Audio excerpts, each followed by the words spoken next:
अस्सलातु वस्सलामु अलैका या रसूल अल्लाह, अस्सलातु वस्सलामु अलैका या हबीब अल्लाह, अस्सलातु वस्सलामु अलैका या नूर अल्लाह सल्लल्लाहु तआला अलैका वसल्लम। अल्लाहुम्मा अफ्तह अलैना हिकमतक वंशुर अलैना रहमतक या ज़ल जलाली वल इकराम। अऊज़ु बिल्लाहि मिनश शैतानिर रजीम। बिस्मिल्लाहिर रहमानिर रहीम। रब्बना इन्नक मन तुदखिलिन नार फ़क़द अख़ज़यतहु वमा लिज़्ज़ालिमीन मिन अंसार। रब्बना इन्नना समिअना मुनादियन युनादी लिल ईमानि अन आमिनू बिरब्बिकुम फ़आमन्ना। रब्बना फ़ग़फ़िर लना ज़ुनूबना वकफ़्फ़िर अन्ना सय्यिआतिना वतवफ़्फ़ना मअल अबरार। रब्बना व आतिना मा वअदतना अला रुसुलिका वला तुख़्ज़िना यौमल क़ियामह इन्नका ला तुख़्लिफ़ुल मीआद। सदक़ल्लाहुल अज़ीम।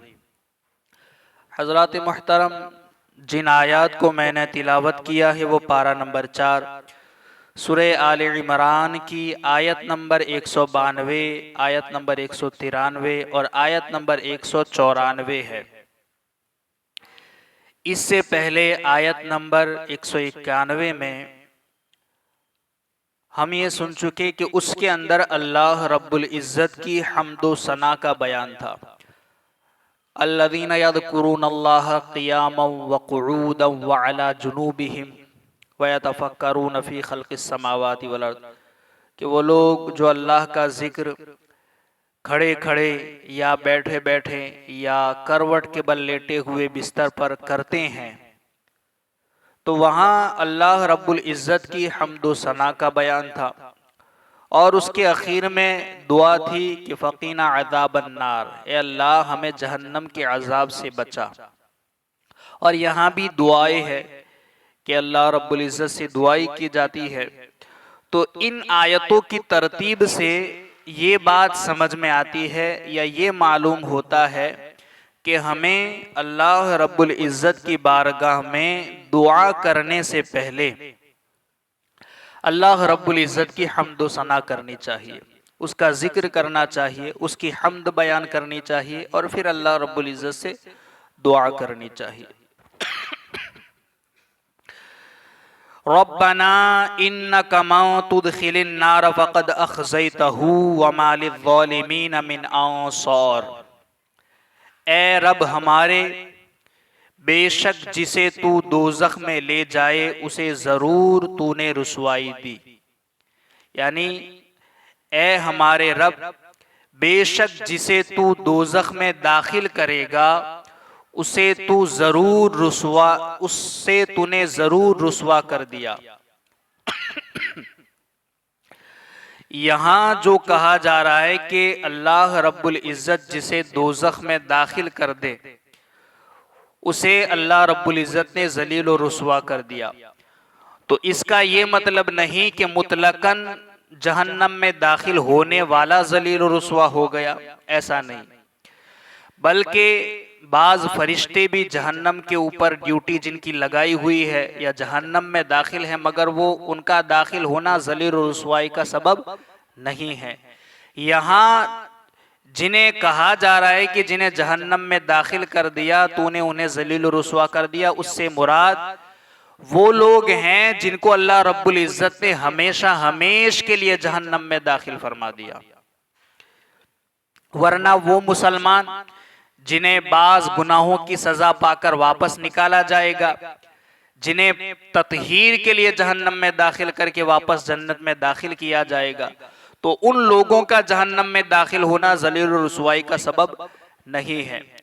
इसलिए कि बाज ऐसे मुसलमान भी हैं जिन्हें अल्लाह रब्बुल इज़्ज़त महज अपने फजल से जहन्नम से निकाल कर जन्नत अता फरमाएगा। बाज को अल्लाह रब्बुल इज़्ज़त अंबिया अलैहिमुस्सलातु वस्सलाम की शफाअत से जहन्नम से निकाल कर जन्नत अता फरमाएगा, या बाज अपने गुनाहों की सजा पाकर जाएंगे। तो मुतलकन जहन्नम में दाखिल होना जिल्लत और रुसवाई का सबब नहीं है। यहाँ से मुराद वो लोग हैं जो हमेशा हमेश जहन्नम में रहेंगे। तो ऐ हमारे रब, जिन्हें तूने जहन्नम में दाखिल फरमा दिया, जो हमेशा रहने वाले, उनकी बात हो रही, उन्हें तूने जलील और रुसवा कर दिया। वमा लिज़्ज़ालिमीन मिन अंसार, और जालिमों का कोई मददगार नहीं। तो यहां जालिमीन से मुराद कौन है?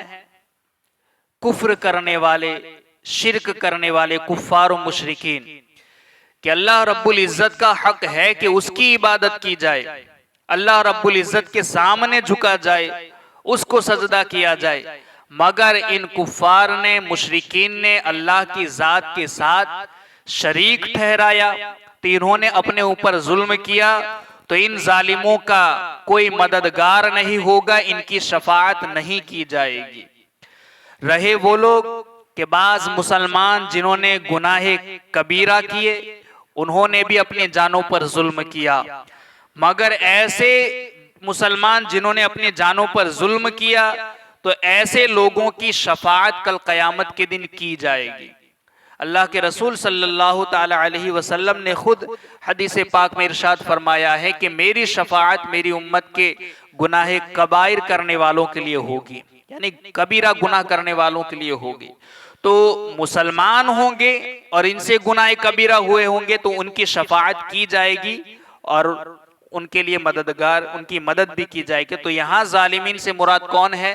कुफ्फार और मुशरिकीन। अब देखिए आयत का मतलब क्या है कि ऐ हमारे रब, बेशक जिसे तूने दोज़ख में दाखिल कर दिया उसे तूने जरूर जलील और रुसवा किया, और जालिमीन का कोई मददगार नहीं है। रब्बना इन्नना समिअना मुनादियन युनादी लिल ईमानी अन आमिनू बिरब्बिकुम फआमन्ना। और ऐ हमारे रब, हमने एक मुनादी को सुना कि ईमान ले आओ, यानी ईमान की निदा देते हुए सुना कि अपने रब पर ईमान ले आओ। फआमन्ना, तो हम ईमान ले आए। तो यहां मुनादी से मुराद कौन है? निदा देने वाला या तो अल्लाह रब्बुल इज्जत का मुकद्दस कलाम है, कुरान मुकद्दस, जो हमें अल्लाह रब्बुल इज्जत पर ईमान लाने की निदा दे रहा है, या अल्लाह के रसूल सल्लल्लाहु ताला अलैहि वसल्लम हैं जो हमें ये निदा देकर कह रहे हैं कि अपने रब पर ईमान ले आओ। तो ऐ हमारे रब, हम ईमान ले आए। फआमन्ना, हम ईमान ले आए। एक एतराज ये भी हो सकता है कि मुसलमान मौमिन थे और मौमिन होकर ये कह रहे हैं कि हम ईमान ले आए। इसका क्या मतलब? पहले से मौमिन है फिर कह रहे हैं कि हम ईमान ले आए, ईमान वाले हैं फिर कह रहे हैं कि हम ईमान ले आए, तो इसका क्या मतलब? तो इसका एक मतलब ये हो सकता है कि उनसे इंसानी कमजोरियों की वजह से जो खताएं हुई या जो तकसीरें हुई, तो ऐसे ईमान को उन्होंने अदम ईमान करार दिया है और अदम ईमान समझ करके कहा कि हमसे जो खताएं हुई हैं या तकसीरें हुई हैं, इस वजह से हमारे रब हम ईमान ले आए तेरे निदा देने वाली की निदा पर। और फिर कहते हैं रब्बना फगफिर लना ज़ुनूबना वकफ्फिर अन्ना सय्यआतिना वतवफ़्फ़ना मअल अबरार। तो हम ईमान लाए, तो ऐ हमारे रब, तू हमारे गुनाहों को बख्श दे और हमारी बुराइयां मिटा दे, हमारी खताओं को तो मिटा दे। यहां जो दो दुआएं हैं कि हमारे गुनाहों को बख्श दे और हमारी खताओं को मिटा दे, दोनों का माना एक ही है कि गुनाहों को बख्श दे और खताओं को मिटा दे। तो फिर दो मर्तबा क्यों लफ्ज आया और दो मर्तबा यहां ऐसे लफ्जों की तकरार क्यों हुई? तो इसकी वजह एक तो ये है कि कभी कभी ऐसा होता है कि बंदा जब अल्लाह रब्बुल इज्जत की बारगाह में दुआ करता है तो जो मांगता है उसे बार बार दोहराता है। जैसे अल्लाह रब्बुल इज्जत की बारगाह में कोई गिड़गिड़ा कर रो रो कर दुआएं करते हैं, अल्लाह मेरे गुनाहों को बख्श दे, अल्लाह मेरे गुनाहों को बख्श दे। तो जो मांगता है वो बार बार दोहराता है। तो ताकीद के लिए यहाँ लाया गया कि गुनाहों को बख्श दे और हमारी खताओं को मिटा दे। या एक जवाब ये भी हो सकता है कि पहले जुमले से मुराद के हमारे गुनाहों को बख्श दे, इससे मुराद ये हो कि हमारे पिछले गुनाहों को बख्श दे, और वकफ्फिर अन्ना सय्यआतिना से मुराद ये हो कि हमारे होने वाले गुनाहों को बख्श दे और मिटा दे, या ये भी हो सकता है कि हमारे पिछले गुनाहों को तू बख्श दे और हमारी नेकियों के बदले में हमारी खताओं को तू माफ फरमा दे। या तीसरा जवाब ये भी बन सकता है कि फगफिर लना ज़ुनूबना वकफ्फिर अन्ना सय्यआतिना, यानी एक से मुराद ये है कि हमने हमारे वो गुनाह जो हमने जानबूझकर किए, इल्म रखने के बावजूद हमने जो गुनाह किए उनको बख्श दे, और दूसरे वो गुनाह जो हमने अनजाने में किए, इल्म न होने की वजह से, जहालत की वजह से किए, तो उन गुनाहों को भी बख्श दे। और तीसरा ये है कि वतवफ़ना मअल अबरार, और हमें नेक लोगों के साथ मौत अता फरमा, नेक लोगों के साथ हमें मौत दे, यानी नेक लोगों के साथ दफन होना भी मुराद हो सकता है, उनके साथ उनके कुर्ब में मरना भी मुराद हो सकता है, नेक लोगों की सोहबत में रहकर मौत मांगना भी मुराद हो सकता है। बहरहाल, मगर इस आयत के अंदर एक बात यह भी समझ में आई कि इसमें पहले अमल किया और अपने अमल को वसीला बनाकर दुआ की कि अल्लाह हम तेरे निदा देने वाले की निदा पर ईमान ले आए, तो हम ईमान ले आए। अब ए हमारे रब, हम अपने इस अमल को तेरी बारगाह में वसीला बनाकर दुआ करते हैं, हमारे गुनाहों को बख्श दे, हमारी खताओं को मिटा दे और हमें नेक लोगों के साथ मौत अता फरमा दे। तो आमाले सालिहा को वसीला बनाकर दुआ की जा रही है। रब्बना व आतिना मा वअदतना अला रुसुलिका वला तुखजिना यौमल क़ियामह इन्नका ला तुखलिफुल मिआद। इसके ऊपर वाली आयत में एक चीज ये भी समझने के काबिल है कि वतवफ़ना मअल अबरार, हमें नेक लोगों के साथ मौत अता फरमा। अब ये काबिल गौर है कि यहां नेक लोगों की सोहबत मुराद है, और ये बहुत अजीम चीज है कि रब्बुल आलमीन ने कुरान मुकद्दस के अंदर इरशाद फरमाया है, कूनू मअस सादिकीन, सच्चों के साथ हो जाओ। और ये दुआ की जा रही कि हमें नेक लोगों के साथ मौत दे। सहाबाए किराम रिदवानुल्लाहि ताला अलैहिम अजमईन को सोहबत ही ने तो अजीम तरीन मर्तबे अता फरमाए हैं कि इन्हें वो सोहबत मिली सरकार की, और इस सोहबत ही की वजह से उन्हें इतना बड़ा मकाम मर्तबा मिला है। तो नेक लोगों की सोहबत और अच्छी सोहबत ये बहुत बड़ी नेमत भी है और अजीम है। दुआ करनी चाहिए कि हमें नेक लोगों की सोहबत दे, या नेक लोगों की सोहबत में हमें मौत दे, या नेक लोगों के साथ हमें दफन होने की सआदत अता फरमा दे। ये दुआएं करनी चाहिए क्योंकि सोहबत बहुत बड़ी चीज है। जिंदगी में नेक लोगों का साथ तो नेमत है ही, मरने के बाद भी नेकों का साथ अल्लाह ताला की बहुत बड़ी नेमत है।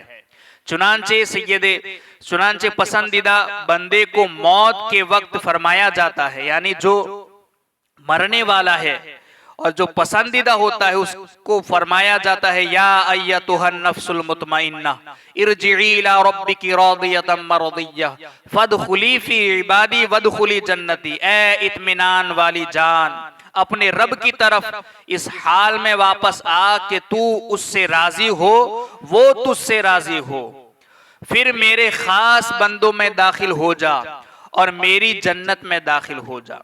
तो जो नेक लोग होते हैं और सालिहीन के जब दुनिया से जाने का वक्त आता है तो उन्हें इस तरीके से कहा जाता है कि ऐ मुतमईन जान, चल अपने रब की तरफ और अपने रब के खास बंदों में दाखिल हो जा और अपने रब की जन्नत में दाखिल हो जा।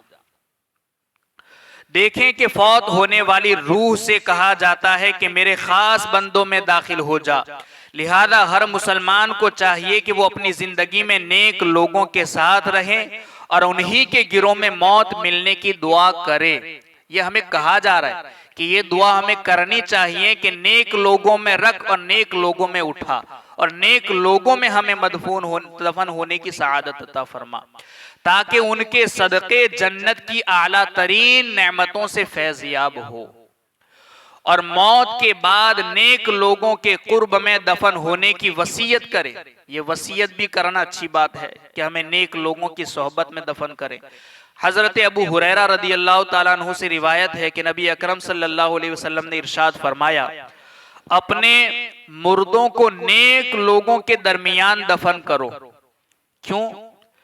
क्योंकि मैयत बुरे पड़ोसी से इसी तरह अजियत पाती है जिस तरह जिंदा इंसान बुरे पड़ोसी से अजियत पाता है।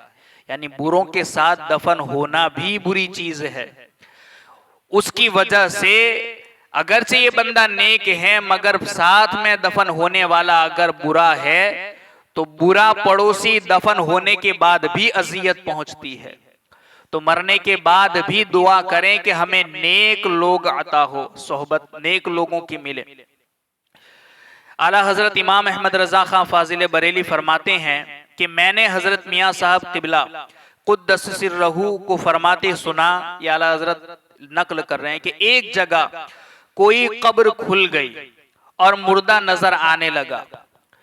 देखा कि गुलाब की दो शाखें उसके बदन से लिपटी हैं। यानी एक जगह कब्र खुल गई थी और वहां देखा कि गुलाब की दो फूल है, दो पत्तियां हैं और दो शाखें हैं जो उसके बदन से लिपटी हुई हैं, और गुलाब के दो फूल उसके नथनों पर रखे हुए हैं। अब जो देखें उसके अजीजों ने उसको देखा तो इस ख्याल से कि यहाँ कब्र पानी के सदमा से खुल गई है, यानी पानी की वजह से यह कब्र खुल गई है, तो उसके जो चाहने वाले थे मैयत के दूसरी जगह कब्र खोद कर उसमें रखें। उन्होंने ये सोचा कि अब ये पानी की वजह से खुल गई है तो अब यहाँ से निकाल कर हम दूसरी जगह इनको दफन कर देते हैं। अब जो देखें वहां जहां खोदी तो वहां दो अजदहे उसके बदन से लिपटे हुए अपने फनों से उसका मुंह भमोड़ रहे हैं। यानी जब दूसरी जगह ले गए तो यहां तो दो शाखें फूलों की लिपटी हुई नजर आ रही थी, मगर जब दूसरी जगह गए तो वही चीज उन्हें दो अजदहों की शक्ल में नजर आने लगी कि दो अजदहे हैं जो इसका मुंह अपने फनों से भमोड़ रहे हैं, यानी कि काट रहे हैं या उसको खा रहे हैं। वो हैरान हुए। किसी साहिबे दिल से ये वाकया बयान किया, यानी किसी अल्लाह वाले से उन्होंने ये वाकया बयान किया और पूछा तो उन्होंने फरमाया वहां भी ये अजदहा ही थे। यानी पहले जो तुम्हें गुलाब नजर आ रहे थे या फूल नजर आ रहे थे तो वहां भी वो अजदहे ही थे, मगर एक वलीउल्लाह के मजार का कुर्ब था, उसकी बरकत से वो अजाब रहमत हो गया था। चूंकि वहां भी वो अजदहे थे मगर वहां उसे कुर्ब एक अल्लाह वाले का मिल चुका था, तो ये अजाब भी अल्लाह की रहमत बन गया था। तो वहां भी वो अजदहे थे मगर अल्लाह वाले के मजार का कुर्ब था, इसकी बरकत से वो अजाब रहमत हो गया था। वो अजदहे दरख्ते गुल की शक्ल हो गए थे और उनके फन गुलाब के फूल हो गए। यानी अजदहे फूलों का दरख्त बन गए थे और उनके जो फन थे वो गुलाब के फूल बन गए थे। इसकी खैरियत चाहो तो वहीं ले जाकर दफन करो, और वहीं ले जाकर रखा, फिर वहीं दरख्ते गुल थे और वहीं गुलाब के फूल थे। यानी कि अगर खैरियत चाहते हो तो इसे वहीं जाकर के दफना दो जहां से तुमने निकाले थे। तो फिर वो लोग वहीं जाकर के उन्हें दफन कर देते हैं। तो फिर देखा कि वही अजदहे फिर गुलाब के दरख्त बन गए और वो उनके फन गुलाब के फूल बन गए। इसी तरीके की एक और रिवायत है कि हजरत अबू हुरैरा रदी अल्लाह ताला अन्हु बयान करते हैं कि मलकुल मौत को जब हजरत मूसा अलैहिस्सलाम की तरफ भेजा गया, यानी नेक लोगों की सोहबत में मरना या वहां दफन होना ये मुस्तहब है, और ऐसी दुआ करना मुस्तहब क्यों है ये इसकी दलील है कि मलकुल मौत को जब हजरत मूसा अलैहिस्सलाम की तरफ भेजा गया, जब वो उनके पास आए तो हजरत मूसा अलैहिस्सलाम ने यानी उनको थप्पड़ मारा। उसने जाकर यानी मलकुल मौत ने जाकर अपने रब से कहा तो तूने मुझे ऐसे बंदे की तरफ भेजा है जो मरने का इरादा ही नहीं करता। यानी मलकुल मौत जब हजरत मूसा अलैहिस्सलाम के पास आए रूह कब्ज करने के लिए, तो हजरत मूसा ने एक थप्पड़ मारा जिसकी वजह से उनकी आंख बाहर आ गई थी। हजरत इस्राइल अलैहिस्सलाम जब रब की बारगाह में वापस गए कि अल्लाह तूने मुझे उस बंदे की तरफ भेजा है जो मरने का इरादा ही नहीं करता, तो अल्लाह ताला ने इज़राइल की आंख लौटा दी और फरमाया जाओ उनसे कहो कि अपना हाथ एक बेल की पुष्ट के ऊपर रख दें और उनके हाथ के नीचे उसके जितने बाल आएंगे उतने साल उसकी उम्र कर दी जाएगी। हजरत मूसा अलैहिस्सलाम को फिर जाकर के कहा कि एक बेल के पुष्ट पर अपना हाथ रखे और आपके हाथ के नीचे जितने भी बाल बेल के आएंगे उतने साल की आपकी उम्र कर दी जाएगी। तो उन्होंने कहा कि ए रब फिर क्या होगा, यानी कि वो बाल के बराबर उम्र कर दी जाएगी, उसके बाद फिर क्या होगा? फरमाया फिर मौत आएगी।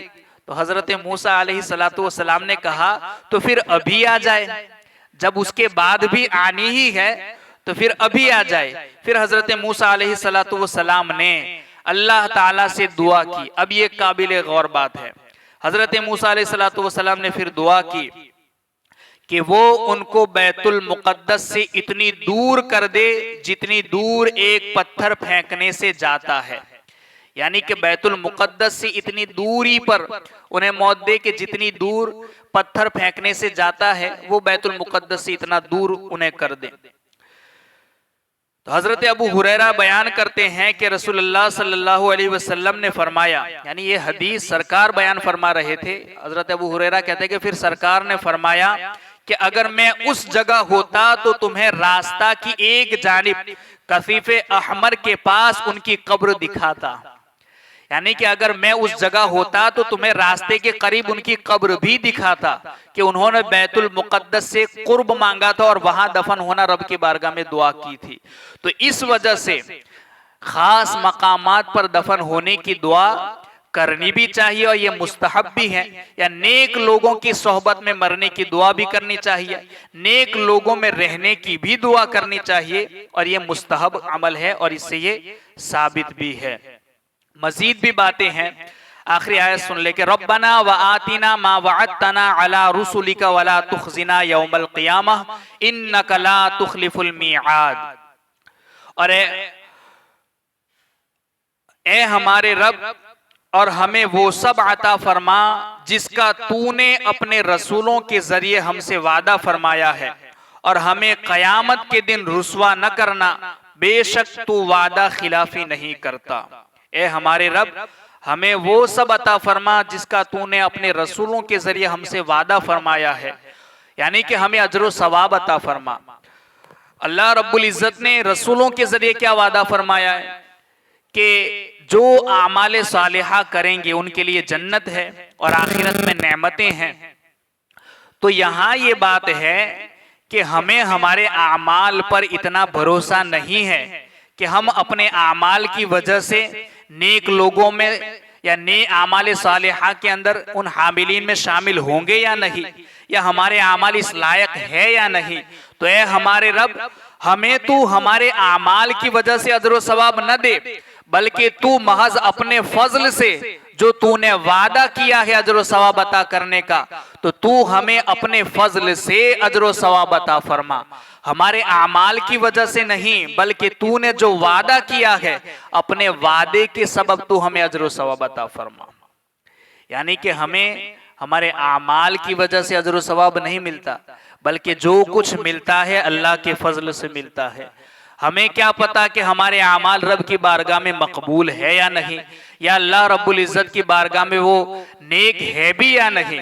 तो हमें दुआ करनी चाहिए कि अल्लाह हमें तूने वादा फरमाया है तो अपने फजल से अजर व सवाब अता फरमा, न कि हमारे आमाल की वजह से अता फरमा।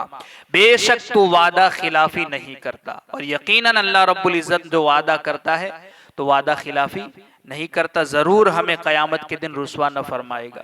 अल्लाह रब्बुल इज्जत कही सुनी बातों पर हम सबको अमल की तौफीक अता फरमाए। अल्लाहुम्मा रब्बना नव्विर क़ुलूबना बिल क़ुरआन व ज़य्यिन अख़लाक़ना बिल क़ुरआन वनज्जिना मिनन्नारि बिलकुरान वअदखिलना फिल जन्नति बिलकुरान अल्लाहुम्मा रज़ुक़ना तिलावतल कुरान अल्लाहुम्मा हदिना हिदायतल कुरान अल्लाहुम्मा रब्बना आतिना शफ़ाअतल कुरान व सल्लल्लाहु तआला अला खैर खल्क़िही मनून अर्शिही मुहम्मदिन व अला आलिही व अस्हाबिही अजमईन बिरहमतिका या अरहमर राहिमीन। इसीलिए हम दुआ करते हैं कि अल्लाह जन्नतुल बकी में 2 गज ज़मीं अता फरमा, मौत मदीने तैयबा की अता फरमा, ईमान के साथ मौत अता फरमा और ऐसे ख़ास लोगों की सोहबत में हमें रख और वहाँ मौत अता फरमा। तो ऐसी दुआएं करनी चाहिए। कभी कभी अपने आमाल को वसीला बनाकर दुआ करनी चाहिए या कभी अपने रसूल की ज़ात को वसीला बनाकर दुआ करनी चाहिए। बेशक अल्लाह रब्बुल इज़्ज़त यकीनन अपने महबूबों के सदक़े में अपने बंदों को कभी नाराज़ नहीं फरमाता। हमारे चैनल से जुड़ने के लिए YouTube पर आसान तफसीरे कुरान सब्सक्राइब करें।